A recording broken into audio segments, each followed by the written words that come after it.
Hello friends, good morning. നമ്മുടെ Kerala TV സീരിയലിലേക്ക് എല്ലാവർക്കും സ്വാഗതം. അങ്ങനെ നമ്മുടെ നന്ദ ചെയ്ത് വെച്ച ജോലിയുടെ ബാക്കി പിങ്കി അവിടെ ഇരുന്ന് ചെയ്യുക. ഇപ്പം നിർമ്മലിന് കയ്യിൽ ഇങ്ങനെ ചൂട് വെച്ച് കൊടുത്തുകൊണ്ടിരിക്കുക കേട്ടോ നമ്മുടെ പിങ്കി.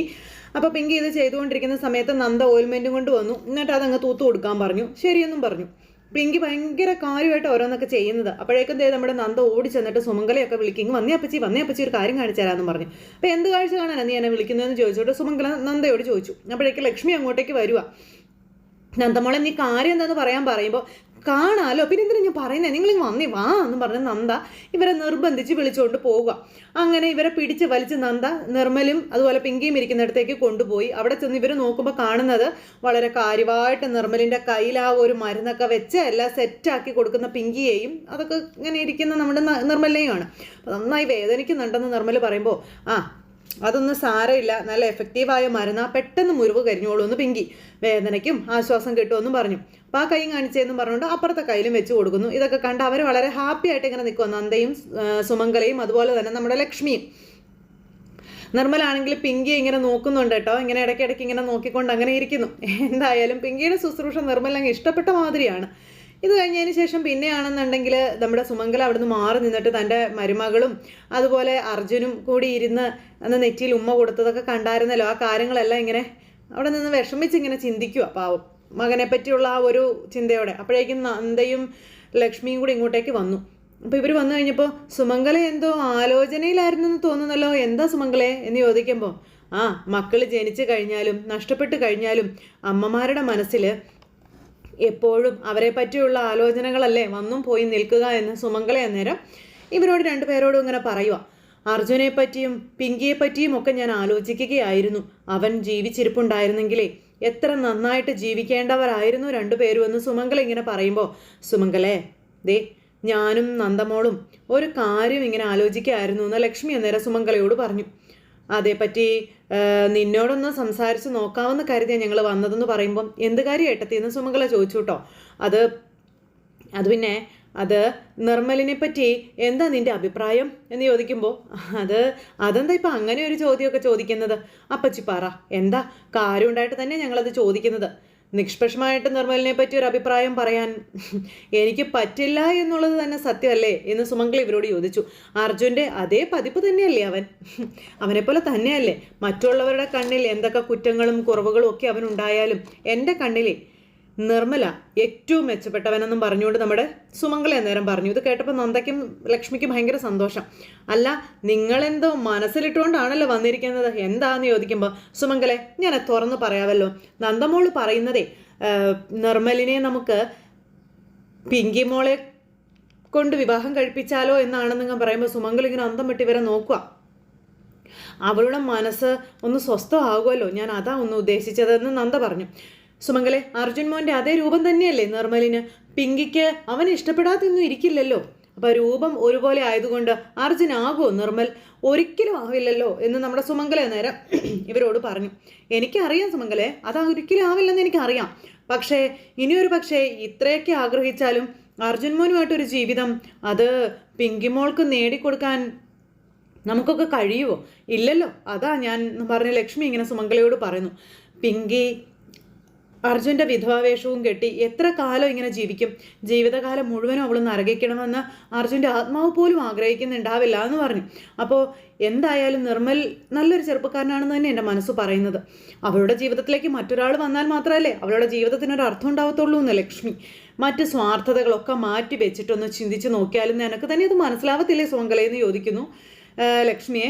അപ്പോൾ എൻ്റെ സ്വാർത്ഥതയൊക്കെ ഞാൻ മാറ്റി വയ്ക്കാം ഏട്ടത്തി. ഈ വിവാഹത്തിന് ഞാൻ 100% സമ്മതവും തരാം. പക്ഷേ എന്ന് കരുതി അവരത് സമ്മതിക്കണോ എന്ന് നിർബന്ധമുണ്ടോ എന്ന് സുമംഗല ചോദിക്കുമ്പോൾ അവർക്കിടയിൽ നമ്മളൊന്നും വിചാരിക്കുന്നത് പോലെ ഒരു അടുപ്പം അതുണ്ടോ എന്നുള്ളതല്ല, ഉണ്ട് എന്നുള്ളത് തന്നെയാണ് സത്യം എന്ന് നന്ദ അന്നേരം പറഞ്ഞു. അങ്ങനെ ഒരു സംശയം എനിക്കുണ്ടെന്ന് പറഞ്ഞു. ശരി, ആയിക്കോട്ടെ. നിർമ്മലിന് ഒരു പക്ഷെ അങ്ങനെ തോന്നിയെങ്കിലും പിങ്കിക്ക് അത് തോന്നണമെന്നുണ്ടോ? കാരണം പിങ്കി എന്ന് പറയുന്നത് അർജുൻ്റെ വിധവയാണ്, മാത്രമല്ല ഇപ്പോൾ ഗർഭിണിയും വാടക അമ്മയായി ഒരു കുഞ്ഞിനെ പ്രസവിക്കാൻ തുടങ്ങുന്നവളാണ് അവൾ. അവളെ എങ്ങനെ നിർമ്മൽ അംഗീകരിക്കും എന്ന് നമ്മുടെ സുമംഗല അന്നേരം ചോദിച്ചു. സുമംഗലെ നോക്ക്, അപ്പോൾ ഏട്ടത്തി ഇങ്ങനൊരു പെണ്ണിനെ വിവാഹം കഴിക്കാൻ എന്താവശ്യമുള്ളത് നിർമ്മലിന്? നിർമ്മൽ ഒരിക്കലും അതിന് സമ്മതിക്കുമെന്ന് എനിക്ക് തോന്നുന്നില്ല എന്ന് പറയുമ്പോൾ ശരിയാണല്ലോ നന്ദമോളെ, ഈ പറഞ്ഞത്?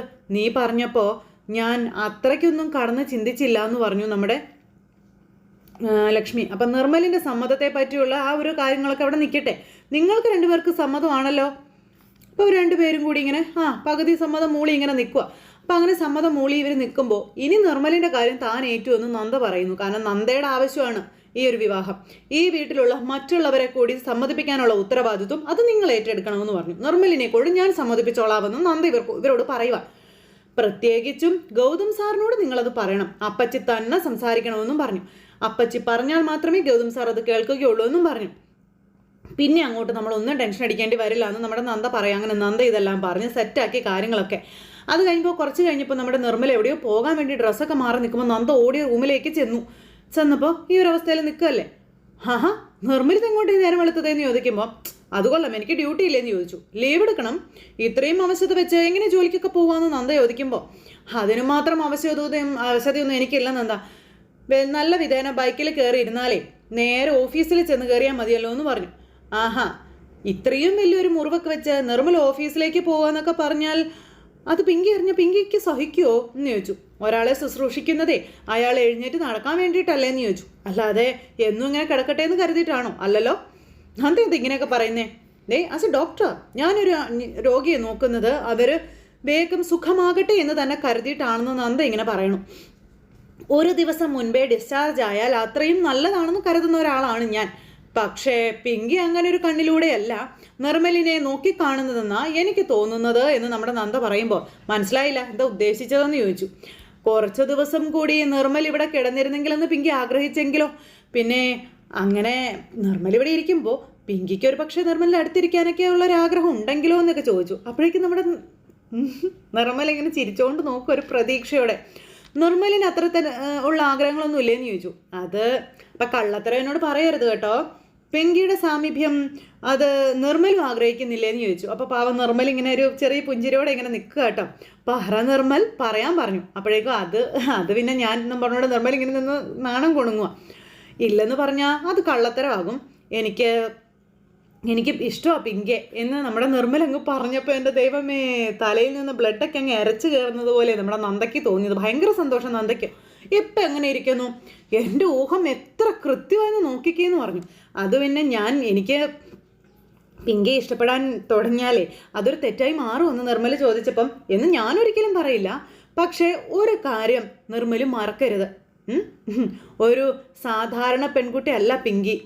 അപ്പോൾ ഇങ്ങനെ നിർമ്മല അതൊക്കെ കൗതുകത്തോടെ കേട്ട് നിൽക്കുന്നത്. ഒരിക്കൽ അർജുൻ്റെ ഭാര്യയായിട്ടിരുന്നവളാ ഇപ്പോൾ എൻ്റെയും ഗൗതം സാറിൻ്റെയും കുഞ്ഞിനെ ഉദരത്തിൽ ചുമക്കുന്നവളാണ് എന്ന കാര്യവും പറഞ്ഞു. ഇതൊക്കെ മറ്റുള്ളവരുടെ കണ്ണിൽ നെഗറ്റീവാണ് എന്നിങ്ങനെ പറയുമ്പോൾ ഞാൻ പിങ്കിയെ നോക്കുന്നതും കാണുന്നതും എൻ്റെ സ്വന്തം കണ്ണുകൊണ്ടാണെന്ന നേരം നിർമ്മൽ പറയാൻ നന്ദയോട്. അല്ലാതെ മറ്റുള്ളവരുടെ കണ്ണുകൊണ്ട് എനിക്ക് പിങ്കിയെ നോക്കേണ്ട കാര്യമില്ലെന്ന് നമ്മുടെ നിർമ്മൽ ഇങ്ങനെ പറയണു കേട്ടോ. അവള് മറ്റൊരാളുടെ ഭാര്യയായിരുന്നതോ നന്ദയുടെ കുഞ്ഞിനെ ഗർഭത്തിലേറ്റു വാങ്ങിയതൊന്നും എൻ്റെ കണ്ണിൽ ഒരു കുറവായിട്ട് എനിക്ക് തോന്നുന്നില്ല. ഒരിക്കലും എനിക്കതൊരു കുറവായിട്ട് തോന്നിയിട്ടുമില്ല എന്ന് നമ്മുടെ നിർമ്മൽ പറയാം. മറിച്ച് അവളുടെ സ്വഭാവത്തെ ഉയർത്തി കാണിക്കുന്ന അനുഭവങ്ങളല്ലേ എന്ന് ചോദിച്ചു. അപ്പം അതിൻ്റെ അർത്ഥം നിർമ്മലിന് പിങ്കിയെ ഭാര്യയായിട്ട് സ്വീകരിക്കാൻ തയ്യാറാണെന്നുള്ളത് തന്നെയല്ലേ എന്നിങ്ങനെ ചോദിച്ചപ്പോൾ ഏതാണ്ട് അങ്ങനെയൊക്കെ തന്നെ കരുതാം എന്ന് നമ്മുടെ നിർമ്മൽ പറയും. ഇത് കേട്ടപ്പോൾ ഉണ്ടല്ലോ നന്ദയ്ക്ക് എന്ത് സന്തോഷമാണോ മതി, പറഞ്ഞറിയിക്കാൻ മേലാത്ത സന്തോഷം. ഇതെല്ലാം കഴിഞ്ഞതിന് ശേഷം പിന്നെ നമ്മുടെ നിർമ്മൽ ഒരു സാറിനെ കാണാനായിട്ട് ചെന്നു. അപ്പോൾ അവിടെ ചെന്ന് നിർമ്മലും ആ സാറുമായിട്ട് സംസാരിക്കുക. അപ്പോൾ നിർമ്മലിനോട് എന്തൊക്കെയോ കാര്യങ്ങൾ പറയാനായിട്ടാണ് അദ്ദേഹം നിർമ്മലിനെ വിളിച്ചത്. അപ്പോൾ എന്താ സാറിന് പറയാനുള്ളതെന്ന് ചോദിച്ചപ്പം വേറൊന്നുമല്ല, തനിക്കൊരു ക്രിമിനൽ ബാക്ക്ഗ്രൗണ്ട് ഉണ്ട് എന്നുള്ള കാര്യം എനിക്കറിയാമെന്നും തന്നെ എനിക്ക് മുട്ടിച്ച് തന്ന ഒറ്റപ്പാല മെസ്സേജോ അത് പ്രത്യേകം പറഞ്ഞിട്ടുണ്ട് എന്നും പറഞ്ഞു. ഇത് കേട്ട് കഴിഞ്ഞപ്പോൾ നിർമ്മലിന് ദേഷ്യം വരിക. ഏത് രീതിയിലും ഒടിക്കാനും വളയ്ക്കാനും പറ്റുന്ന സ്റ്റാഫുകളെയാണ് നമുക്ക് ആവശ്യമെന്ന് പറഞ്ഞപ്പോൾ സാറെന്ത് ഉദ്ദേശിച്ചേ? സിമ്പിൾ, അത്രേ എനിക്ക് പറയാനുള്ളൂ. ലീഗലി രജിസ്റ്റർ ചെയ്ത ഒരു കമ്പനിയും ഓഫീസും ഒക്കെയാണ് സാഗർ ഫിനാൻസ് എന്ന നമ്മുടെ സ്ഥാപനത്തിൻ്റേത്. പക്ഷേ ലീഗലായ ഇടപാടുകൾ മാത്രമല്ല നമുക്കുള്ളത് എന്നിങ്ങനെ പറയുമ്പോൾ നിർമ്മൽ ഇതൊക്കെ കേട്ടുകൊണ്ട് ഇങ്ങനെ ഇരിക്കുക. ഇവിടെ വർക്ക് ചെയ്യുമ്പോൾ പലതും തൻ്റെ കണ്ണിലും കാതിലും എത്താം. അതൊക്കെ അവിടെ നിന്ന് വിട്ട് കളഞ്ഞേക്കണം എന്നും പറഞ്ഞ് ഇങ്ങനെ ഇരിക്കുന്ന സമയത്ത് മേ കമിൻ എന്നും പറഞ്ഞുകൊണ്ട് നമ്മുടെ ഗൗത ഓഫീസിലേക്ക് കയറി വരും. അപ്പോൾ ഗൗത അവിടെ ഇരിപ്പുണ്ട്. ഹലോ വരൂ സാർ എന്നും പറഞ്ഞുകൊണ്ട് നമ്മുടെ ഗൗതത്തിനെ അകത്തേക്ക് വിളിക്കുകയാണ്. അപ്പോൾ നിർമ്മൽ ഇങ്ങനെ അന്തം വിട്ട് ഇങ്ങനെ നോക്കുക കേട്ടോ ഗൗതത്തിനെ. അപ്പോൾ ഗൗതത്തിന് ഭയങ്കര ഒരു ഒരു എന്താ പറയുക, ഒരു ത്രില്ലിംഗ് ആയിട്ടാണ് ഈ ഒരു ഇതിനെ കാണാൻ കഴിയുന്നത്. അപ്പോൾ ACP സാർ, നിങ്ങളൊന്ന് റിങ് ചെയ്താൽ മതിയായിരുന്നല്ലോ, ഞാൻ അവിടെ വന്ന് കാണുമായിരുന്നല്ലോ എന്നൊക്കെ അയാൾ ഇങ്ങനെ പറയുന്നു. അപ്പോൾ അതൊക്കെ നിങ്ങൾക്ക് ബുദ്ധിമുട്ടായാലോ, അതാ ഞാൻ നേരിട്ട് വന്നെന്ന് ഗൗതം. ഒരു ചെറിയ ഫിനാൻസ് കമ്പനിയുമായിട്ടിരിക്കുന്ന എനിക്ക് എന്ത് ബുദ്ധിമുട്ടുണ്ടാവുക സാറെന്ന്. അപ്പോൾ അത്ര ചെറിയ കമ്പനിയൊന്നും അല്ല നിങ്ങളുടേതെന്ന് എനിക്ക് നന്നായിട്ട് തന്നെ അറിയാം സാറെന്ന് ഗൗതം പറയാം. നിർമ്മൽ ഇതൊക്കെ കേട്ട് മിണ്ടാതെ നിൽക്കുക കേട്ടോ. അതുകൊണ്ട് ഒരുപാട് വിനയവും ഭവ്യതയും ഒക്കെ എൻ്റെ മുന്നിൽ കാണിച്ച് സമയം കളയണ്ടെന്ന് പറഞ്ഞു. അപ്പോൾ സാറ് ഇരിക്കാൻ പറഞ്ഞു അയാൾ. അപ്പോൾ നമ്മുടെ ഗൗതം അവിടെ ഇരിക്കുന്നു. നിർമ്മൽ നേരത്തേക്കും കുറച്ചങ്ങ് മാറി നിൽക്കുന്നു. ഈ സമയത്ത് ഗൗതം ഇങ്ങനെ നിർമ്മലിനെ തന്നെ ഇടയ്ക്കിടയ്ക്ക് ശ്രദ്ധിക്കുന്നുണ്ട്. അപ്പോൾ സാറിന് എന്താ വേണ്ടത്, ചായയോ കാപ്പിയോ അതോ മറ്റെന്തെങ്കിലും? തൻ്റെ സൽക്കാരം സ്വീകരിക്കാൻ വന്ന എംബോക്കിയൊന്നും അല്ല ഞാൻ, കേട്ടോടോ. ഒരു കേസ് അന്വേഷണത്തിൻ്റെ ഭാഗമായിട്ട് വന്നതാണെന്ന് പറയുമ്പോൾ എന്ത് കേസാണെന്ന് ചോദിച്ചു ഇയാൾ. വളച്ച് കെട്ടാതെ തന്നെ ഞാൻ തന്നോട് കാര്യം ഓപ്പണായിട്ട് പറയാം. അപ്പോൾ നിർമ്മൽ ഇതെല്ലാം നിന്ന് കേൾക്കുമല്ലേ. നമ്മുടെ സിറ്റിയിൽ കള്ളപ്പണത്തിൻ്റെ ഒഴുക്ക് വരുന്നുണ്ട്. അതിൽ പ്രധാന പങ്ക് ഒഴുകിയെത്തുന്നത് തൻ്റെ ഖജനാവിലേക്കാണെന്നാണ് അറിയാൻ കഴിഞ്ഞെന്ന് പറയുമ്പോൾ, ആര് പറഞ്ഞു സാർ ഈ അവഖ്യാതി, അത് ഈ പാവം പിടിച്ച് എന്നെ പറ്റി എന്നൊക്കെ ചോദിക്കുമ്പോൾ, ആദ്യമേ ഞാൻ പറഞ്ഞു കപട വിനയവും അഭിനയവും ഒന്നും എൻ്റെ മുന്നിൽ വേണ്ട എന്ന്. സത്യമായിട്ട് പറഞ്ഞാലേ തനിക്ക് തന്നെയാണ് നല്ലതെന്ന് ഗൗതം ഇയാളോട് പറയാം. ഇയാൾ ചിരിച്ചു പിടിച്ചോണ്ടിരിക്കുക. പറയാനാ പറഞ്ഞതെന്ന് പറയുമ്പോൾ ശരി ഞാൻ പറയാം എന്നിയാൾ. അപ്പോൾ അത് കേട്ടപ്പോൾ നമ്മുടെ നിർമ്മൽ ഇങ്ങനെ അന്തം വിട്ട് നിൽക്കും. ഇപ്പോഴല്ലേ ഇയാൾ മറ്റേ രീതിയിൽ എന്നോട് സംസാരിച്ചത്. അപ്പോൾ സാർ ഇത്രയൊക്കെ അന്വേഷിച്ച് കണ്ടെത്തിയിട്ട് ഞാൻ നിരാശപ്പെടുത്തി വിടുന്നത് എങ്ങനെയാണ്? പറഞ്ഞതെല്ലാം സത്യമായ കാര്യമാണെന്ന് പറഞ്ഞു. അപ്പോഴത്തേക്കും ഗൗതത്തിന് ദേഷ്യം വരുന്നുണ്ട്. ഗൗതം ഇങ്ങനെ ദേഷ്യപ്പെട്ട് ഇങ്ങനെ നിൽക്കുക കേട്ടോ. പക്ഷേ നിങ്ങളുടെ കയ്യിൽ എന്തെങ്കിലും തെളിവുണ്ടോ എന്ന് ഇയാൾ ചോദിക്കുവാണേ. വെറുതെ ഇൻ്റലിജൻസ്കാർ പറയുന്ന അല്ലെങ്കിൽ പുടച്ചു വിടുന്ന ഊഹാപോഹങ്ങൾ പറഞ്ഞ് തെളിവാണെന്നൊക്കെ പറയാൻ പറ്റുമോ എന്നും ഇയാൾ ചോദിക്കണം. അപ്പോൾ ഇൻ്റലിജൻസുകാർ ഓരോ ഊഹാപോഹങ്ങളും പടച്ചുവിടാൻ നിൽക്കുന്നവരല്ല മിസ്റ്റർ, അത് നിങ്ങൾക്കറിയില്ലെന്ന് ഗൗതം ചോദിച്ചു. അവരുടെ ഈ കഴിവിനെ താൻ പുച്ഛിക്കുകയും വേണ്ട എന്നും പറഞ്ഞ് ഗൗതം ഇയാളോട് വഴക്കുണ്ടാക്കുക. വ്യക്തമായ സൂചന കിട്ടിയിട്ട് തന്നെയാണ് ഞാനിവിടെ നിന്ന് സംസാരിക്കുന്നതെന്നും. ശരി എങ്കിലൊരു കാര്യം ചെയ്യാം, സാറേ ഓഫീസൊക്കെ ഒന്ന് പരിശോധിച്ച് നോക്കുന്ന ഇയാൾ പറഞ്ഞു. അപ്പോഴും അന്തം വിട്ട് നിൽക്കും നിർമ്മൽ. എൻ്റെ വീടും സ്ഥാപനങ്ങളും എന്തിനേറെ പറയുന്നു, എൻ്റെ സ്റ്റാഫുകളുടെ വീടുകൾ പോലും സാറിന് പരിശോധിക്കാമെന്ന് പറഞ്ഞു.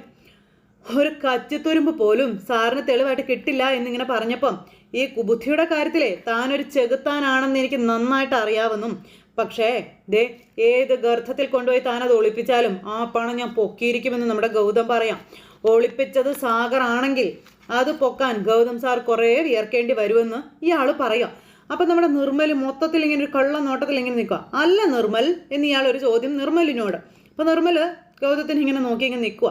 എന്തായാലും വിയർക്കാൻ തീരുമാനിച്ച് ഗൗതം ഇറങ്ങാൻ പോവുകയാണെന്നും ഇനിയുള്ള കളികളെ നേർക്കായിരിക്കും എന്നും പറഞ്ഞു. കാണാമെന്ന് ഇയാളും പറഞ്ഞു. ഗൗതം ഒന്ന് കാണാം എന്ന് പറഞ്ഞു വെല്ലും വിളിച്ച് ഗൗതം അങ്ങ് പോകുക. ഗൗതം അങ്ങ് പോയപ്പോഴും ഇയാളൊന്ന് ചിരിച്ചോണ്ടിരിക്കുക കേട്ടോ.